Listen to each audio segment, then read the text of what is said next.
हमारे गांव में एक बड़े मजेदार किरदार थे जिन्हें सब चाचा पिस्तौल के नाम से जानते थे। हालांकि उनके पास न कभी असली पिस्तौल रहा, न कभी बंदूक, मगर उनका अंदाज ऐसा था जैसे वो फौज के जर्नील हों। हर बात पर हाथ कमर पर रख के धाड़ते। मैंने अगर पिस्तौल निकाल लिया ना तो पूरा गांव सीधा लाइन में खड़ा हो जाएगा। असल में चाचा के पास बचपन से ही एक खिलौना पिस्तौल था, जिसे वो इतनी संजीदगी से दिखाते कि सब बच्चे डर के भाग जाते। आहिस्ता आहिस्ता ये नाम चाचा पिस्तौल उनके साथ जड़ गया, और अब तो खुद चाचा भी यही नाम सुनते थे तो सीना चौड़ा कर लेते। गांव की अदालत। हमारे गांव में अक्सर छोटी छोटी बातों पर पंचायत लगती थी। कभी मर्गी ने किसी के खेत से दाना चरा लिया, कभी भींस ने किसी के बाग में घिसकर आम खा लिए, कभी दो बंदे इस बात पर लड़ पड़ते कि अगली में पहला सलाम किसने किया था। ऐसी ही एक दिन की बात है। गांव की अदालत लगाई गई। सब बुजुर्ग चारपाइयों पर बैठ गए। बच्चे चारों तरफ शोर मचाते फिर रहे थे, और बीच में मुल्जम और मुद्दाई खड़े थे। मामला ये था कि रहमते की बकरी ने नजीर के आम खा लिए थे। अब रहमता कहता था कि आम तो हुआ से गरे थे, बकरी ने खाए तो उसमें बकरी का क्या कसूर। और नजीर बजत था कि यह साजिश है, जानबूझ के बकरी छोड़ दी गई थी। चाचा पिस्तौल की एंट्री। अभी सब बहस ही कर रहे थे कि अचानक जोर से आवाज आई, फिर अदालत लगी है, बुलाओ मुझे चाचा पिस्तौल को। सब हंसने लगे।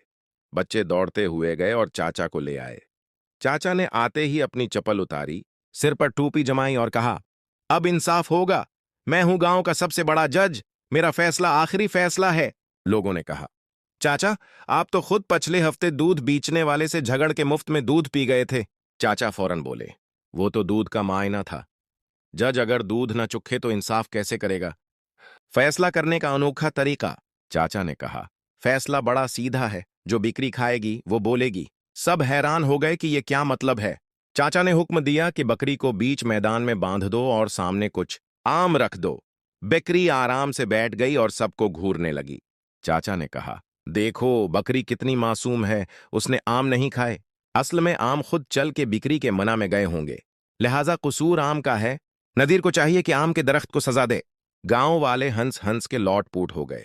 नजीर गुस्से से बोला, चाचा, आप हमेशा अल्टे फैसले देते हैं। पिछली बार भी जब मेरा मर्ग गायब हुआ था तो आपने कहा था कि मर्ग खुद हिजरत कर गया होगा। चाचा फौरन संभल गए। हाँ तो क्या गलत कहा?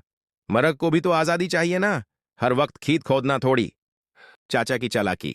असल में चाचा को आम बहुत पसंद थे। उन्होंने फैसला जानबूझकर ऐसा दिया ताकि नजीर आम की टोकरी लाए और सबको तकसीम करे।